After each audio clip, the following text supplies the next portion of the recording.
नमस्कार दोस्तों, target with PS Parihar channel में आपका स्वागत है। इस चैनल के माध्यम से आप लोगों को विभिन्न भर्तियों के बारे में सभी जानकारियां दी जाती हैं, साथ ही विद्यार्थी जीवन से संबंधित सभी सूचनाएं भी प्रदान की जाती हैं। तो आइए शुरू करते हैं और देख लेते हैं कि आज की इस वीडियो में ऐसी कौन कौन सी सूचनाएं हैं। आगे बढ़ने से पहले एक बात और, जो नए व्यूअर हैं या नए मित्र हैं जिन्होंने इस चैनल को अभी तक सब्सक्राइब नहीं किया है, पहले आप लोग इसे सब्सक्राइब कर लें, जिससे आप लोगों को इसी तरीके की अपडेट्स मिलती रहें। और जो मित्र पहले ही सब्सक्राइब कर चुके हैं वो लोग इस वीडियो को लाइक कर दें। सबसे पहली सूचना है उत्तर प्रदेश सरकार के एक निर्णय की।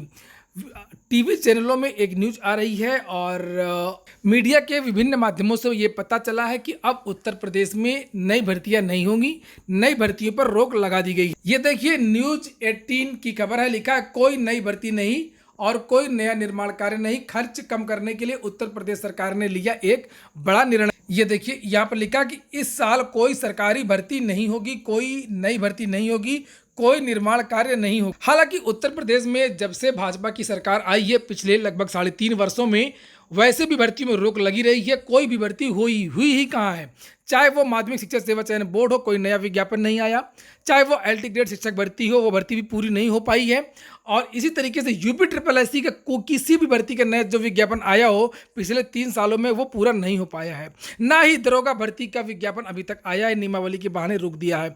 तो पिछले 3.5 वर्षों से वैसे भी भर्तियां रुकी हुई थी। समीक्षाधिकारी, सहायक समीक्षाधिकारी ARO 2020 की एक नई भर्ती आनी थी, वो भी नहीं आई। ऐसा पहली बार हुआ है जब इतने वर्षों का अंतराल हुआ है। तो पिछले 3.5 वर्षों से भी भर्ती नहीं आई और फिर से भर्ती पर रोक लगा दी गई है।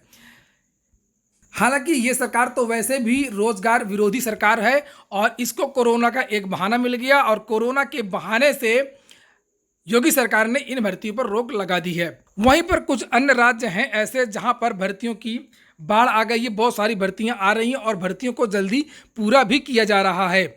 अभी आप लोगों ने देखा होगा, पिछले महीने ही बहुत सारी भर्तियों के विज्ञापन बिहार सरकार में आए।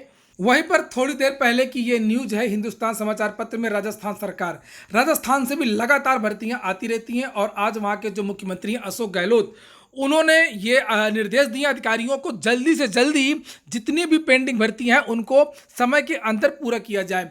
यहाँ पर देखिए लिखा कि राजस्थान के मुख्यमंत्री अशोक गहलोत ने अधिकारियों को राज्य सरकार की सभी भर्तियों को समय पर पूरा करने के निर्देश दिए हैं। उन्होंने एक बयान जारी करके कहा है, यह कोविड-19 लॉकडाउन के कारण भर्ती प्रक्रिया प्रभावित हुई थी। उन्होंने वीडियो कॉन्फ्रेंसिंग के जरिए कहा कि राज्य सरकार के वापस कार्य सही तरीके से चलाने के लिए सभी भर्तियों का काम समय पर पूरा किया जाना चाहिए। असल में अगर अधिकारी ही नहीं रहेंगे, कर्मचारी ही नहीं रहेंगे तो सरकार के काम कैसे होंगे, ये सोच है राजस्थान सरकार की। और ये जो न्यूज़ है देखिए 18 मई, ये आज की ही न्यूज़ है।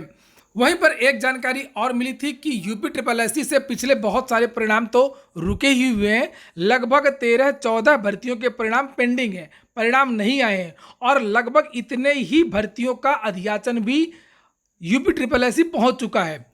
आपको एक और अच्छी जानकारी दे दूं, अच्छी जानकारी है या खराब जानकारी अब मैं ये नहीं कह सकता, लेकिन फिलहाल तो ये अच्छी जानकारी है कि UP SSS में फिर से जूनियर असिस्टेंट के पदों का अध्याचन आ चुका है। UP SSS में एग्रीकल्चर विभाग की कुछ भर्तियों का अध्याचन फिर से आ गया है। स्टेनो के कुछ और पदों का अध्याचन UP SSS में फिर से आ गया है। UP SSS में लोअर की एक और भर्ती का अध्याचन पहुंच चुका है। तो UP SSS में बहुत सारे भर्तियों का अध्याचन अब तक आ चुका है, लेकिन विज्ञापन एक भी अभी तक नहीं निकाला गया। शायद वेट किया जा रहा था कि इसी तरीके का कोई बहाना मिले और भर्तियों को रोक दिया जाए। तो भर्तियां तो आएंगी ही, हो सकता है कि चुनाव का इंतजार किया जा रहा हो, 2021-22 का इंतजार किया जा रहा हो, उसकी वजह से ये भर्तियां रोकी गई हों। इसके बाद में अगली सूचना है शिक्षा मित्रों की सीतापुर टीम, एक टीम पहले ही पहुंच गई थी सुप्रीम कोर्ट और जो केस लिस्ट हुआ था 20 तारीख के लिए, 20 या 21 को वो केस सुना जाएगा। और शिक्षा मित्रों की कोशिश है कि इस भर्ती में स्टे लिया जाए और हाई कोर्ट के डबल बेंच के फैसले को चुनौती दी जाए। वहीं पर एक दूसरी टीम है टीम रिजवान की, और उन्होंने भी केस दायर कर दिया है और उनका भी केस लिस्ट हो गया है। अभी इसकी जानकारी नहीं हो पाई है कि इसकी सुनवाई कब तक होगी। हालांकि ये जो टीम है पहली वाली सीतापुर टीम, जिस दिन भी इनका केस सुना जाएगा 20 या 21 तारीख को, उस दिन के लिए इन्होंने पूरी तैयारी कर रखी है। वहीं पर जो BEd की टीम है जो चाहती है कि ये भर्ती लगातार चलती रहे, कंटिन्यू होती रहे, उनकी भी तैयारी है पूरी कि ये भर्ती हो। और जो टीम रिजवान की जो सोच है वो अभी केस को रोकने की है, वो अभी बेंच के इंतजार कर रही है और आगे जो भी जानकारी होगी मैं आपको इस चैनल के माध्यम से दे दूंगा। और टीम रिजवान का जो केस है, देखिए यहाँ पर लिखा है 11/300/2020 फाइल्ड हुई है 14 मई को, और SLP का नंबर भी है 006687 रजिस्टर्ड हुई है 18 तारीख को, यानी कि आज रजिस्टर है और अभी ये पेंडिंग में है। 1-2 दिन बाद इस केस को मेंशन करवाया जाएगा और डेट फाइनल हो जाएगी आखिरकार इन लोगों की सुनवाई भी कब होगी। जहां एक तरफ 69,000 शिक्षक भर्ती के आवेदन शुरू हो गए हैं, वहीं उसी के साथ साथ इस शिक्षक भर्ती का विरोध भी बहुत तेज हो गया है। विद्यार्थियों का कहना है कि सरकार की ये मनमानी है, सरकार सुन नहीं रही है, इस भर्ती की CBI जांच होनी चाहिए। और जो पहले आरोप लगाया गया था कि इस भर्ती में पेपर आउट हुआ है, इस भर्ती में PNP के द्वारा धांधली करवाई गई है, उसकी पुष्टि हो गई है परिणाम से, क्योंकि बहुत सारी ऐसी मार्कशीटें देखने को मिली हैं, बहुत सारे ऐसे तथ्य मिले हैं जिससे ऐसा दिखता है कि इस भर्ती में धांधली हुई है। वहीं पर प्रयागराज में 1-2 नहीं कई प्रतियोगी संगठन हैं, लगभग 8-10 प्रतियोगी संगठन है जो इस शिक्षक भर्ती का विरोध कर रहे हैं। युवा मंच तो पहले से ही इस शिक्षक भर्ती का विरोध कर रहा था और मैंने भी परीक्षा के दिन में ही बहुत सारे इस तरीके के वीडियोस बनाए थे कि इस भर्ती में क्या क्या हुआ है। उसके बाद में एक और मोर्चा है शिक्षक भर्ती का विरोध करेगा, न्याय मोर्चा। ये न्याय मोर्चा है, इसने भी इस भर्ती का विरोध करना तेज कर दिया। यहाँ पर लिखा है कि 69,000 शिक्षक भर्ती परीक्षा में कथित तौर पर पेपर आउट की जांच समेत छात्रों द्वारा उठाए गए सवालों का जवाब दिए बिना सोमवार से शुरू हो रही प्रक्रिया का विरोध करते हुए उत्तर प्रदेश न्याय मोर्चा ने प्रतिवाद दिवस मनाने का फैसला किया है। मोर्चा संयोजक सुनील मौर्य ने पूरे देश में कोरोना का कहर है, उन्होंने कहा है कि पूरे देश में कोरोना का कहर है और उत्तर प्रदेश में भी मरीज लगातार बढ़ते जा रहे हैं। प्रयागराज में 30 से ज़्यादा कोरोना के मरीज हो गए हैं, कई जिले रेड जोन में हैं, कई जगह हॉट स्पॉट हैं। उस दौर में इस भर्ती को पूरा कराना कोरोना बढ़ाने का कारण बन सकती है।